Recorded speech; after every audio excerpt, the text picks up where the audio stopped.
Homme on Eesti Vabariigi 106. sünnipäev. Meil on olnud õnn sündida ja kasvada sellel maal ilma sõjata rahus. On äärmiselt oluline mäletada seda ja neid inimesi, kes andsid elu ja võitlesid selle eest, et meil oleks täna nii, nagu meil on. Mäletamaks seda taas avame ka täna siin Narva Eesti Gümnaasiumi ja Põhikooli ühishoones mälestustahvli kaudselt öeldes meie koolivendadele, kes hukkusid selle eest, et meil oleks rahu, et meil oleks see riik, mis meil täna on. Aga tasub meeles pidada, et tegelikult just Narva poisid, Poeglaste gümnaasiumi noored mehed olid Narva Kaitseliidus veel enne, kui sõda üldse algas järjekordselt, sest üks suur sõda ju kogu aeg käis. Ja nemad olid need, kes osalesid siinsetes kaitselahingutes, nemad olid need, kes taganesid, kellel oli õnne siin ellu jääda, nii nagu nad olid. Ilma mundrita, nende jalanõudega, mis olid, nende riietega, mis olid, taganesid kuni Rakvereni välja.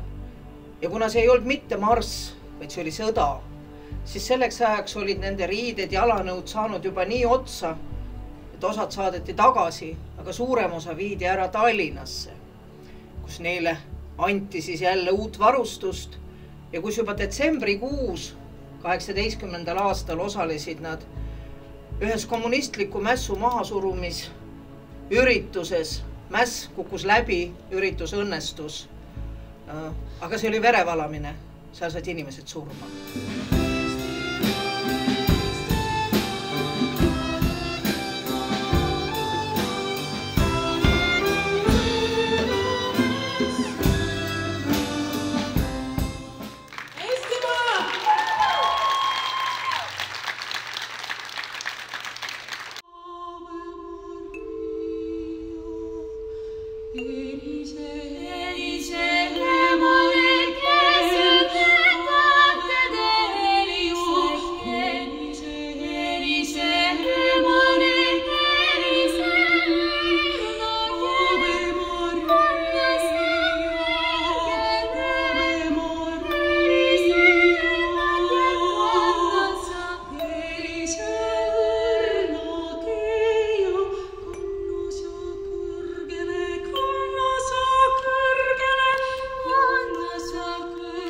Aga mäletame seda ja mäletame just selle seina peal, mis on samamoodi vana, mis on ühenduslüli põhikooli ja gümnaasiumi, 19. sajandi ja 21. sajandi, 20. sajandi sõdade ja tänapäeva ilusa ja rahuliku ajaga.